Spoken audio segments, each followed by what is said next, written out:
Hi friends, నేను మీ Shweta. Welcome back to our channel. ఈరోజు మన వీడియో వచ్చేసి ఎంతో టేస్టీ అయిన కాజు పన్నీర్ కర్రీ అండి.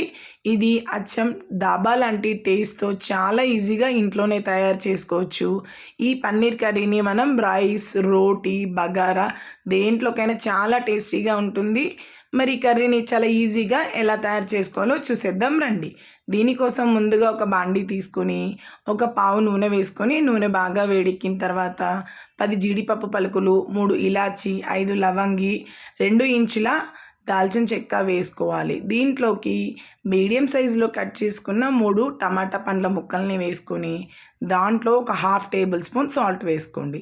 ఇలా సాల్ట్ వేసుకోవడం వల్ల మనకు టమాటా పండ్లు అనేవి తొందరగా మగ్గిపోతాయి. దీన్ని ఒకసారి బాగా కలుపుకొని టమాటా అనేది పూర్తిగా మగ్గేంత వరకు కుక్ చేసుకోవాలి. ఇక్కడ చూడండి, చక్కగా సాఫ్ట్ అయిపోయింది కదా. ఇలా టమాటా పూర్తిగా సాఫ్ట్ అయిపోయాక స్టవ్ ఆఫ్ చేసుకొని దీన్ని పూర్తిగా చల్లారనివ్వాలి. ఇలా పూర్తిగా చల్లారనిచ్చిన తర్వాత ఈ మిశ్రమాన్ని మిక్సీ జార్లోకి తీసుకొని దీన్ని వీలైనంత మెత్తటి పేస్ట్లా మిక్సీ చేసుకొని పక్కన పెట్టుకోవాలి. ఇలా గ్రేవీలా వస్తే సరిపోతుందండి. ఈ గ్రేవీని పక్కన పెట్టుకొని వేరొక బాండీ తీసుకొని దాంట్లోకి 2 పావుల ఆయిల్ వేసుకోండి. ఆయిల్ బాగా వేడెక్కినాక కొద్దిగా జీడిపప్పు పలుకుల్ని తీసుకొని లో ఫ్లేమ్లో గోల్డెన్ బ్రౌన్ వచ్చేదాకా ఫ్రై చేసుకోండి. ఇలా చక్కగా కలర్ చేంజ్ అయిన తర్వాత ఈ జీడిపప్పుని వేరొక బౌల్లోకి తీసుకొని పక్కన పెట్టుకోవాలి. జీడిపప్పు వేయడం వల్ల ఈ కర్రీ టేస్ట్ చాలా బాగుంటుందండి. తర్వాత అదే ఆయిల్లోకి క్యూబ్స్లో కట్ చేసుకున్న 200 గ్రాముల పన్నీర్ ముక్కల్ని తీసుకొని లో ఫ్లేమ్లో ఫ్రై చేసుకోండి. ఇలా మనం ఆయిల్లో ఫ్రై చేసుకోవడం వల్ల మనకు పన్నీర్ అనేది తినేటప్పుడు పంటికి అందకుండా చాలా టేస్టీగా ఉంటుంది. ఇలా ఒక 2 మినిట్స్ ఫ్రై అయ్యాక మనకు పన్నీర్ అనేది కొద్దిగా కలర్ చేంజ్ అవుతుంది. అప్పుడు దీన్ని తీసుకొని వేరొక బౌల్లోకి పెట్టుకొని పక్కన పెట్టుకోవాలి. ఇలా పన్నీర్ కూడా ఫ్రై చేసుకున్నాక అదే ఆయిల్లోకి సన్నగా తురుముకున్న 1/4 కప్పు ఉల్లి తరుగు, దాంట్లోకి ఒక 2 నుంచి 3 పచ్చిమిరపకాయల ముక్కల్ని సన్నగా తరుక్కొని వేసుకోవాలి. ఇలా వేసుకొని పచ్చిమిరపకాయలు, ఉల్లిపాయ ముక్కల్ని బాగా ఫ్రై చేసుకోవాలి. ఇక్కడ ఉల్లిపాయ అనేది గోల్డెన్ బ్రౌన్ కలర్ వచ్చేంత వరకు మూత కవర్ చేసుకొని ఫ్రై చేసుకోవాలి. 2 మినిట్స్ తర్వాత చూపిస్తున్నానండి. ఉల్లిపాయ ముక్కలు చక్కగా ఫ్రై అయిపోయాయి కదా. ఇక్కడ చక్కగా కలర్ కూడా చేంజ్ అయ్యాయి. ఇలా బాగా కలర్ చేంజ్ అయ్యాక ఒక టేబుల్ స్పూన్ అల్లం వెల్లిపాయ పేస్ట్ వేసుకుని దాంట్లోని పచ్చివాసన పోయేంత వరకు ఫ్రై చేసుకోవాలి. ఇలా పచ్చివాసన అంతా పోయి మంచిగా దగ్గర పడుతున్నట్టే సరిపోతుంది.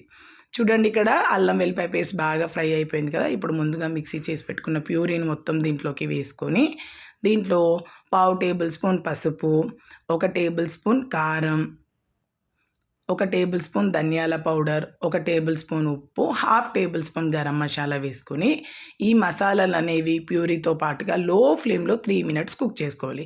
దీంట్లో ఉన్న పచ్చివాసన అంతా పోయేదాకా బాగా కుక్ చేసుకోవాలండి. మనము ఇలా బాగా కలుపుకొని మూత కవర్ చేసుకొని లో ఫ్లేమ్లో 2 నిమిషాలు కుక్ చేస్తే సరిపోతుంది. చూడండి, చక్కగా ఆయిల్ అనేది బాగా పైనకి తేలింది కదా. ఇలా తేలితే సరిపోతుంది. ఒకసారి బాగా కలుపుకొని మనకి గ్రేవీ దగ్గర పడుతున్నప్పుడు దీంట్లో ముందుగా ఫ్రై చేసి పెట్టుకున్న పన్నీర్ ముక్కలు, అలాగే గ్రేవీ కన్సిస్టెన్సీ కోసం 1 గ్లాస్ వరకు వాటర్ వేస్తున్నానండి. ఇలా వేసుకొని పన్నీరు, వాటర్, గ్రేవీ అంతా బాగా మిక్స్ చేసుకోవాలి. ఇలా మిక్స్ చేసుకొని ఇప్పుడు మనం ఫ్లేమ్ అనేది లో ఫ్లేమ్లో పెట్టుకొని చక్కగా గ్రేవీ అనేది బాగా దగ్గర పడేంత వరకు కుక్ చేసుకోవాలి. పన్నీర్ ముక్కలు అనేవి అందులో చక్కగా బాయిల్ అవ్వాలండి. అప్పుడే టేస్ట్ చాలా బాగుంటుంది. దీన్ని మూత కవర్ చేసుకొని ఒక 3 మినిట్స్ కుక్ చేసుకుంటే సరిపోతుంది. లో ఫ్లేమ్లో నేను 3 మినిట్స్ కుక్ చేశాను. చూడండి, మనకి ఇలా కుక్ చేసిన తర్వాత పన్నీరు కర్రీ టెక్స్చర్ అనేది దగ్గర పడుతుంది కదా.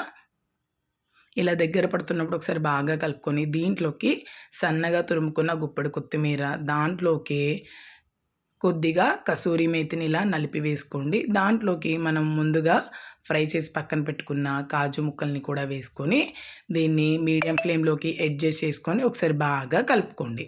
ఇలా బాగా కలుపుకున్న తర్వాత మరొక 2 నిమిషాలు లో ఫ్లేమ్లో కుక్ చేసుకోవాలి. ఎప్పుడైతే మనం ఇలా లో ఫ్లేమ్లో కుక్ చేస్తున్నప్పుడు ఆయిల్ అనేది రిలీజ్ అవుతూ వస్తుందండి. మనకు ఇలా చక్కగా ఆయిల్ అనేది పైన తేలుతూ పన్నీర్ కర్రీ అనేది దగ్గర పడుతుంది. మనకు ఆయిల్ చక్కగా తేలింది కదా. ఇలా తేలిన తర్వాత అంతేనండి, ఇంకా ఒకసారి అడుగు భాగం నుంచి బాగా కలుపుకొని మనకు చిక్కగా కన్సిస్టెన్సీ వస్తే సరిపోతుంది. ఇలా చిక్కగా కన్సిస్టెన్సీ వచ్చిన తర్వాత స్టవ్ ఆఫ్ చేసుకొని ఒక 2 నిమిషాలు పక్కన పెట్టుకొని సర్వ్ చేసుకుంటే అంతేనండి. ఎంతో టేస్టీ యమ్మీ అయిన కాజు పన్నీర్ కర్రీ అయితే రెడీ అయిపోతుంది. చూస్తుంటేనే నోట్లో నీళ్ళూరుతున్నాయి కదా! మరెందుకు ఆలస్యం, మీరు ఒకసారి ట్రై చేయండి. ఇది రైస్, రోటీ, చపాతీ, బిర్యానీలో కూడా చాలా బావుంటుంది. ఒక్కసారి ట్రై చేసి మీకే విధంగా కుదిరిందో మీ ఎక్స్‌పీరియన్స్ నాతో షేర్ చేసుకోండి. నా వీడియోస్ మీకు నచ్చినట్టయితే please like, share, subscribe my channel. మరికొన్ని ఇలాంటి వీడియోస్ కోసం మన ఛానల్‌ని ఫాలో అవుతూ ఉండండి. Thank you for watching my videos.